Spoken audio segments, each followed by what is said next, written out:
myself and using AI, right? And I developed a few works as well. So this is the sort of thing that brings all of those creators, producers together. So this is going to be very interesting. I have never been in the Chroma Awards, but it's very interesting already. So one a couple that I recognize over here of the 11 Labs, Free Pitfall, Dreamina, is that the name? Dreamina AI, CapCut, pretty famous CapCut, and a few others down here as well. So we are still. I'm gonna play their trailer in a bit. The impression that I still have is that we are crossing the stage of that rapid cut to a more continuous storyline. That's at least my personal impression. Nowadays, due to the difficulty to have the continuity, even though it's possible, but like you have to go through like 12 stages just to have three scenes and four exchanges of the same characters. But some very nice tools are being brought to fix that. Like one very good tool that I'm gonna show later, that we've seen last week as well, is different angle, right? So once you have different angle, you do have continuity. Oh, I don't have the mic here. You do have the continuity of the character, but it's not as if you have to go through endless steps just to get something done. What else do we have here? So here they show a little bit of the what we're gonna have. So narrative films, so animation anime, action adventure, comedy mockumentary, drama romance, documentary historical, or thriller, sci-fi fantasy, TV and film trailers. So this is pretty cool to have a TV and film trailers. So short form, micro dramas, and social media. Marketing advertisement, open format though, that's nice, experimental others, and behind the scenes. And for music, we do have all the genre of musics. And games, seems like most of the genres as well. So fighting shooter, racing sports, simulation sandbox, puzzle strategy, interactive narrative, choose your own adventure, experimental other.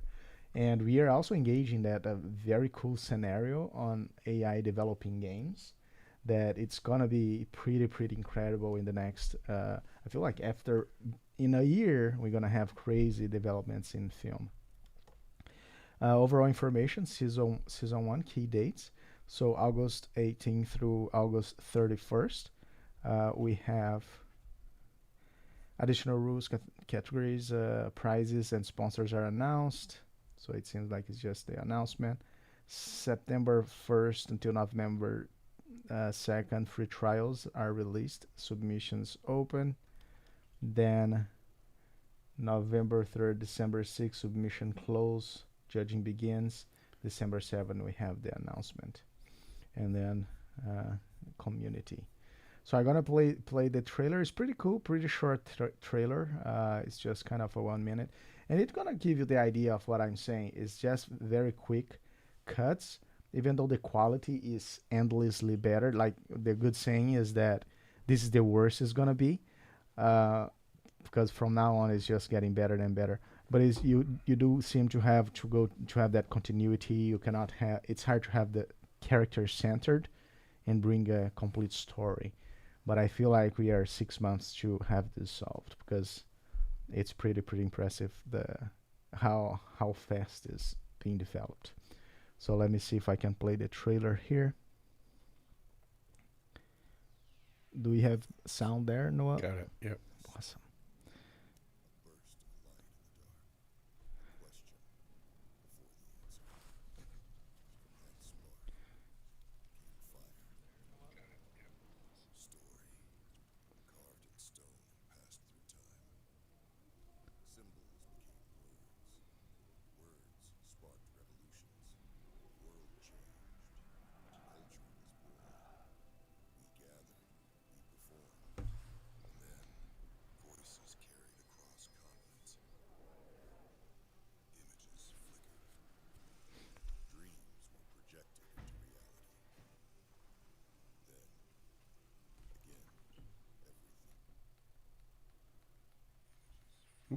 looks like it stopped there.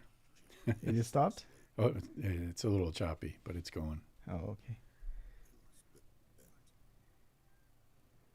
Oh, there you go. Yeah, it was choppy. Oh, why was that? No gatekeepers, no borders, no excuses. Just raw passion, talent, and drive. This is your shot. It's your time. This is the Chroma Awards. Nice. So that's Chroma Award. And as you guys saw, now I'm just repeating. So as you guys saw, muffled. So we have someone saying the audio is muffled. Is it the voice or was the video? Yeah, I'm not sure. Let's see. Let's double check. What it was the video? Let's see, or the voice. Sound is a thing. Oh yeah, hey, it happens. So I'm gonna keep talking if you guys. Is your microphone close enough to you? Yeah, I can see it right there. Yeah, no, the mic, yeah. But yeah, so just give the feedback if the sound. Oh, actually, let me double check over here just a second. Is your microphone close enough? So yours is good. I see it right there. Yeah, no, the mic, yeah. Oh no, I think maybe it was the video. Okay. It seems better, although it's just a little hard here. It was just slow. Okay, maybe it was the time that my mic was far away. Okay. So yeah, hey, thank you, and please just give feedback if the audio is bad or it's not good. Awesome. Okay, so there are a few tools that are at least advertising to solve the continuity thing or to improve manners to do that. A very good example we talked as well was Runway Second Act, where you do the motions, and then you change that character. So like we showed the video, it could be as simple as you do the motion, then you get a cartoon, for example, and the cartoon does those motions. As we saw in this trailer here, the level of realism is very, very good. You do have almost every tool now is adding sound to their video. And even though it's not there yet, but it's moving really, really fast to get better and better.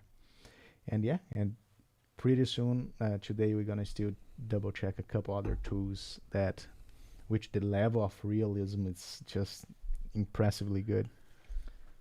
Yeah, that's good on that one. Right on. Cool. Let's go ahead and I'm going to dive into something else here that's kind of related. You guys have you've heard it. AI won't replace you, but someone who knows AI will when it comes to the job place. It's a catchy line, but it's also reality. It's much more urgent than that. The gap between those who can use AI effectively and those who can't isn't just widening; it's accelerating. Employers are already looking for AI fluency the same way they once looked for computer skills in the 90s or digital literacy in the 2000s. Why it matters? Because AI isn't just an optional productivity booster anymore. It's a baseline skill. And if you're not learning it, you're already behind. And it's interesting to watch, educational facilities are always a little bit behind on technology like this because it takes time to, one, find an expert, and two, put the curriculum all together. It's almost like you have to cobble things together yourself.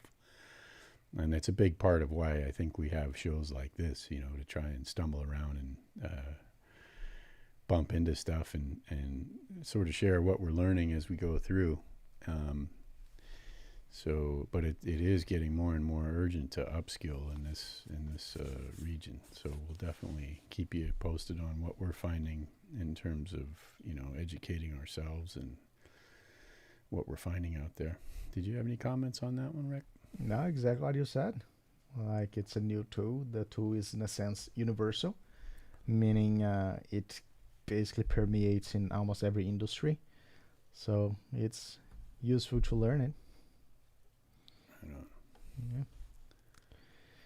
All right. So to give an example, and what you brought there, it just proves what you brought there.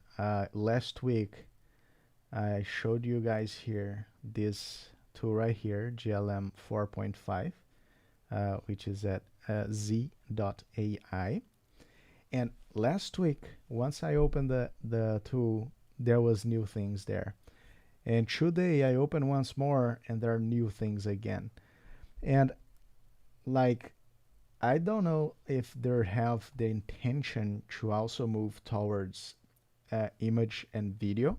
And also, I believe that extracting audio, they might be due to what we're gonna see today, meaning just respond to audio like ChatGPT does. But this is the few things that ChatGPT has that GLM 4.5 do not have. But the other things that GLM 4.5 has that is similar to ChatGPT, it seems to be better on it in most of it, at least on a personal experience. But if any of you guys had any other experience, just let me know and share. So for example, so right today I saw this. So our new visual reasoning model, GLM 4.5V. So on this one, we're gonna have the possibility to do a couple of things. And let's read, and then I'm gonna go through the tools and show you guys. So from replicating web pages, which is pretty impressive, right? Imagine you get a very complex web page, and then you were able to replicate it. From replicating web pages and understanding videos, which is also a big one, understand videos, I do not know the limit, to analyze complex images. You can now tackle incredibly complex tasks with just a single image or video upload. Try now, yes. So basically it sends me to a very similar page, but with different options down here. So if we want to change, we can just go up here on this arrow, and we're gonna have GLM 4.5, which is just the model. It's very similar to ChatGPT. This one we tried last week. We tried the slides, the magic design, the full stack, and they also have search info and write code. The option that it's a huge differentiator. Is that a correct word? Differentiator? Yep. Nice. So differentiator. I might not even need to learn to talk anymore after AI. That way I can just use AI and AI does the speaking. I mean, it has its limits, right? Like there are some few videos coming out. Does AI dumbs you down? Okay, let's move on. Basically what I was saying is that ChatGPT has that advantage of the audio. That's big. Like for me, that's a huge thing because I just click and I start talking and it gives me the prompt, right? Much faster. So, okay. Then we have other options here. So we do have the GLM 4.5 Air, lightweight model ready for daily tasks, and GLM 4.5 new, which is the one that we are going to take a look. And they have this one right here, GLM 4 32B, great for everyday tasks. I do think there is a natural inclination to so you don't need to change every time. You just have every option in the first page. I do not know what's the advantages of having these options here instead of have every single one of them just in the first page. So let's take a look on the possibilities here. So geography guess, right? Let me get a random image here.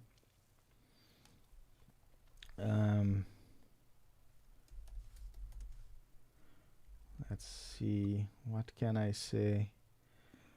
Give me an idea there, Noah. A place. What are you trying to? The place on Earth. Let's do. Why don't we do Mount Everest?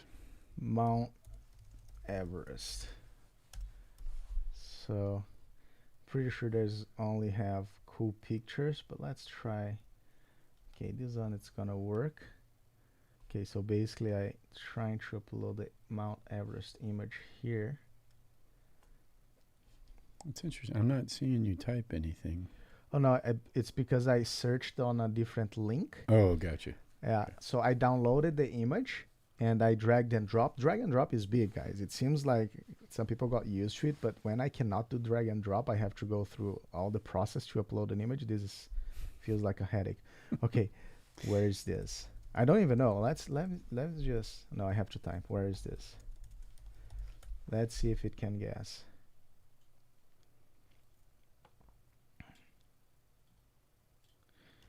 So it does the thinking. Oh, look at this. To determine the location, we analyze the image. The prominent snow-covered peak with distinctive shape in Mount Everest. Boom. So you know what I'm gonna do? I'm gonna go on Google Maps. I'm on a different page, so you guys are not able to see. I'm gonna go on a random spot on Earth. Let's see. I'm gonna go on a random spot right here. And does Google Maps still have that little guy? Yes, that I can just throw the little guy in the street. The pin? The pin, Oh, exactly. Yeah. And I don't know, but I think this is gonna be too random. Okay, let's try that. Yeah, I don't think that it's gonna be able to guess. Okay, I want to make sure I don't get the name of the streets or anything like that. So I took a picture of a random street. I mean, if it guessed the country, it's gonna be pretty impressive already. I tell you that. Because you tell me now if it's sufficiently random. Okay, let me see if it takes screenshot. So let me click in the image. So this is the image that I took the picture. Pretty random. Where is that? Where is that? I doubt that they can find this. And that's the intention here, is truly to make a challenge.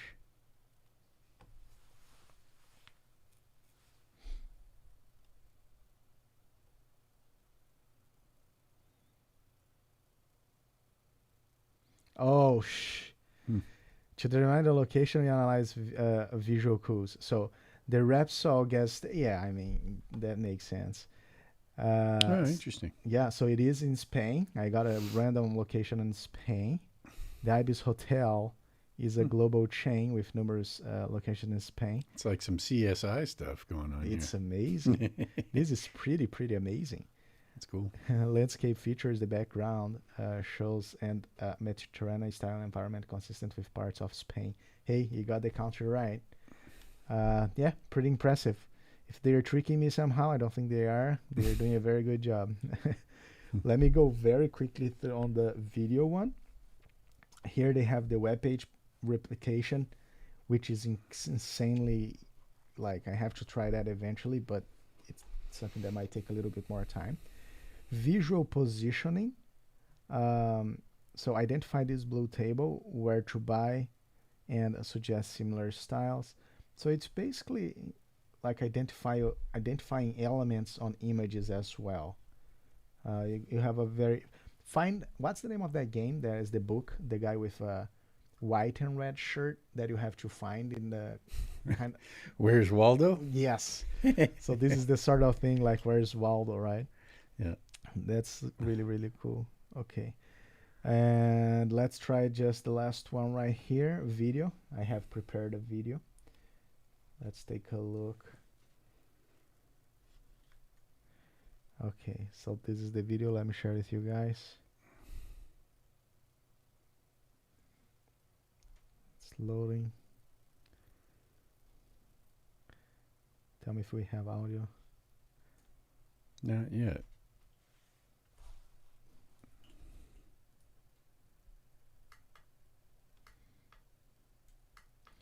Oh, the video stopped on the peak moment.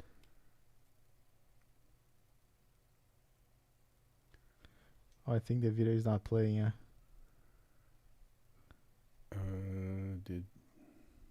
No, I think the video is not playing. I'm looking at the screen for some reason. Yeah, I'm just seeing. Hey, Rick, me. Oh, Hi, Rick. okay. No, let me. Okay, so let me. I know. I think I know. No, you can. Okay. Let's see. Let me try this. Right here. Now it's gonna work. Okay. Yeah, I can hear the audio. Nice. Yeah, the video is not there. I don't know why the video is not playing. For some reason, now it's playing. Oh, there you go. Perfect. Yeah, the volume is really high on the On the video. Yeah. Yeah. Okay. All right. That was it. That was the show. Okay. So basically, that was the video. So the video is basically a meme of a zoom in Elon Musk thinking, and then he goes to he becomes a Warcraft dressed like not water, but yeah, knight. That's the word I'm looking for. So basically, I'm gonna ask, what's the video about, and the theme of his knight armor. Is it from game or movie? No. Okay. All right, and it's gonna do its thinking.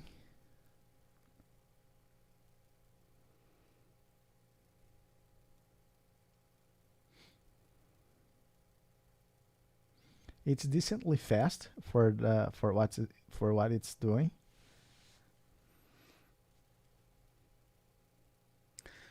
But not fast enough for live. Yeah.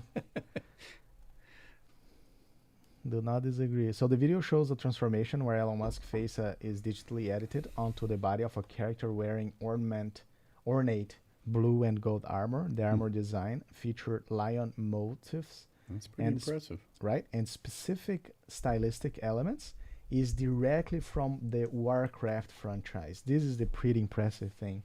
So it realized not the details of the video only, but also it's where correlating it where it belongs, the context of where it's from. Exactly. So strongly encourage you all to try that one. This is impressive. That's So pretty cool very stuff. very impressive. Yeah. Okay. Let's see. Let's do move on to another big topic here. This one's very interesting. Perplexity AI, the startup behind the Comet browser, has made a jaw-dropping $34.5 billion with a B all-cash bid for Google Chrome. This comes right as the U.S. Court ruling could force Google to spin off Chrome due to antitrust pressure.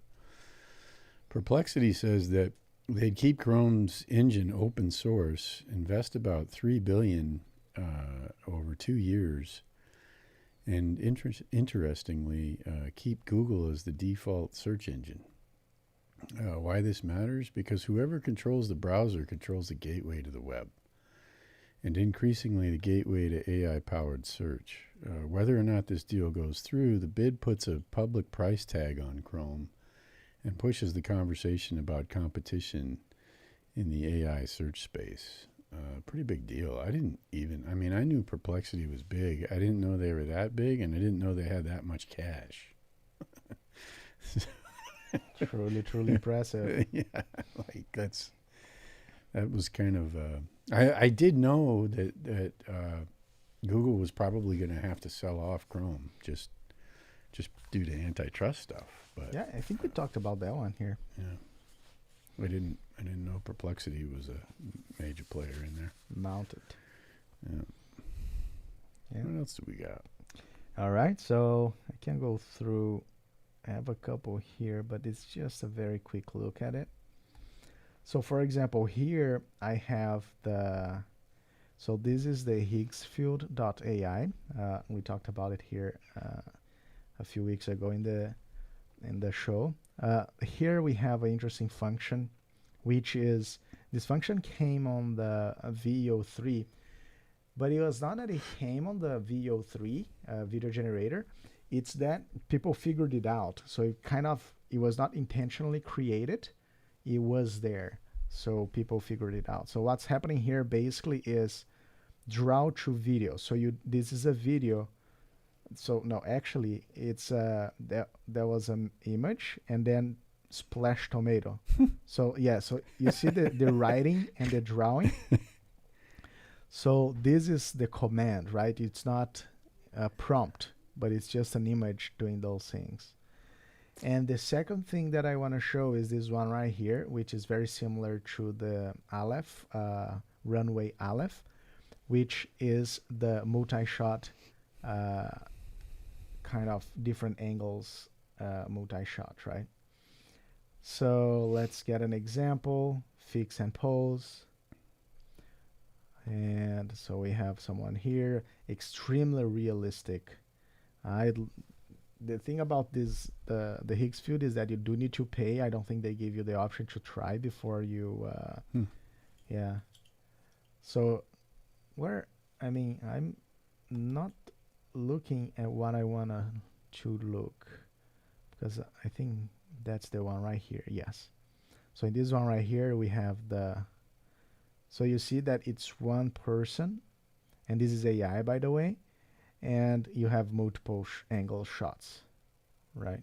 So it's a way to have character continuity and more scenes. And it's very realistic. It's pretty amazing. So yeah, so that's something that that enriches more, and it gives the possibility of creating more longer videos and continuity in history or story. Let's go for the last one that I have right here, which is just an overview as well of Kling. Kling bought a new thing, which is multi-elements. And multi-elements, let me see if I have a visual idea. Oh, we do have, they brought image references as well. That's good.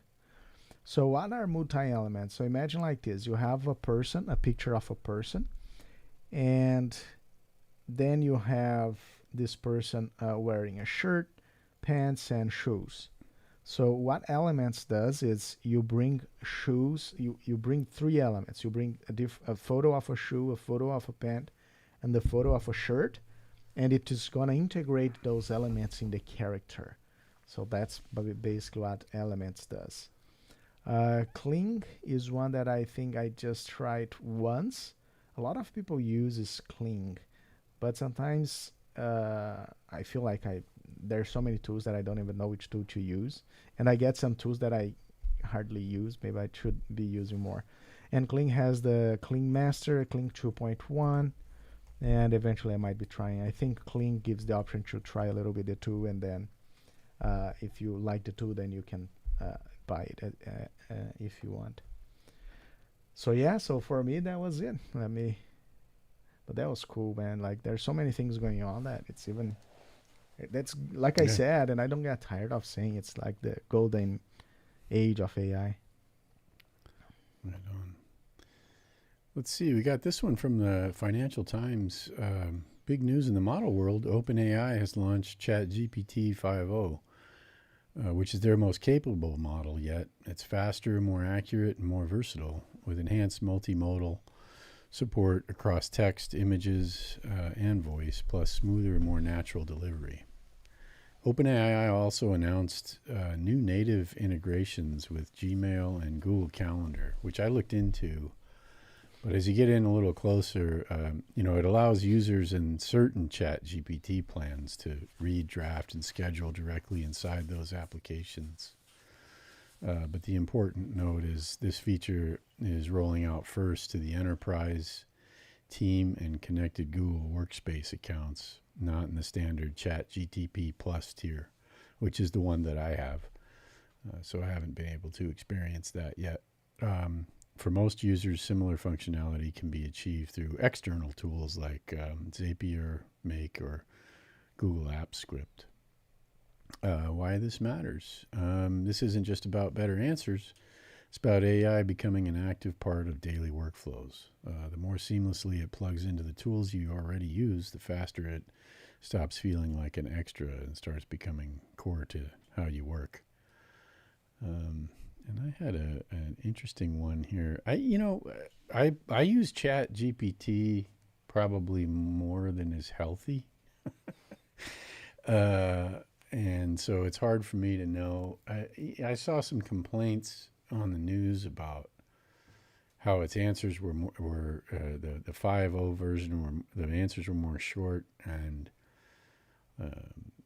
people were taking some offense to it. I didn't notice anything of that nature, and it might be just the extreme amount of time that I spend using it on projects. But I've actually noticed in my case, it slowed down a little bit, and that may just be because the new version came out and there's probably more bandwidth being sucked down using it. And I've found that if you start to see it really bogged down, it's helpful to just create a new chat window that's a continuation of the previous one. That helps out a lot. If you're going back and forth with screen captures and things with the tool, it starts to bog it down.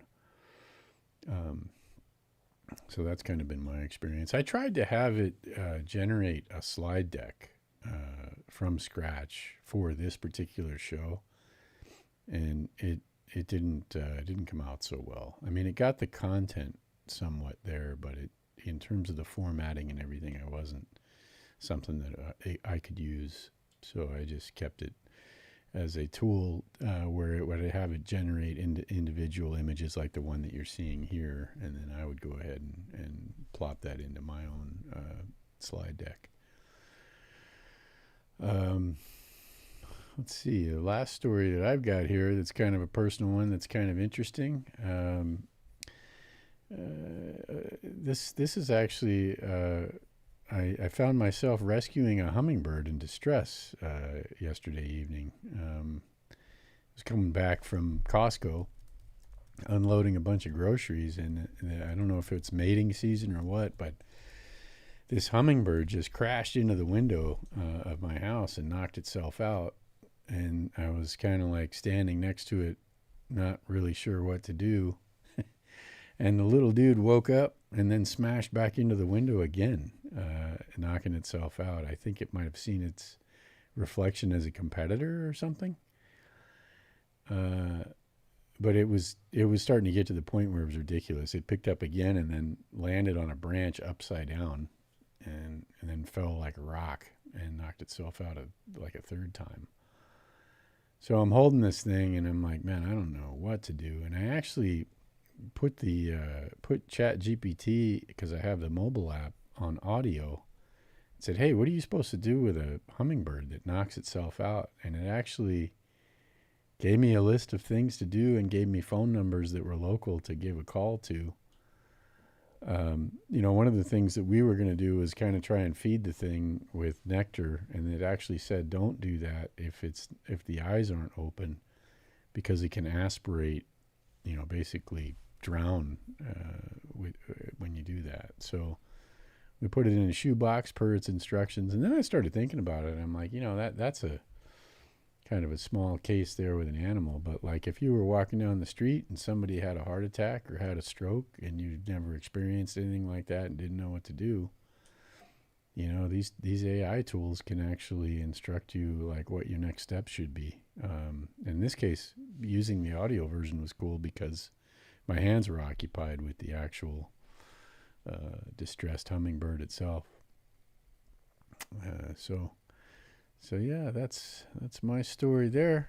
And unless you got anything else, Rick. No, that's it. I mean, just the point there in that story is that you are able to also film, and through filming, I believe ChatGPT now have the visual aid. Also Grok, you can film, and if I'm not mistaken, have I tried that? I don't remember. You can film and it gives you feedback of live video. Yeah, that would have been hard for me because both my hands were occupied exactly. at the time. But yeah, I mean, that's pretty cool. I could see that being huge, even in non-emergency situations where like maybe you're doing maintenance on your car and you're not that knowledgeable about certain things, and you can film, your engine, and it could tell you where the oil cap is and all that good stuff, right? if you can't identify it. Yeah, so I guess that's pretty much a wrap for us for episode 18 of Your Daily AI News. Thanks so much for joining us and being a part of the conversation. If you've got questions or feedback, drop us an email at yourdailyainews@gmail.com. Don't forget to like and subscribe and turn on the alerts so you never miss an episode. You can also visit renegadechronicles.com and you can RSVP to the event and get reminders that way. And check out the complimentary blog articles that we publish for every episode. And after the transcripts are processed for these episodes, we go ahead and put them into the blog there. So you can kind of review everything in a written format if you like. Have a fantastic rest of your week, and we'll see you next time. Thank you all. See you all next week. And thanks for the feedbacks. Yeah. Was that too late? Thanks so much.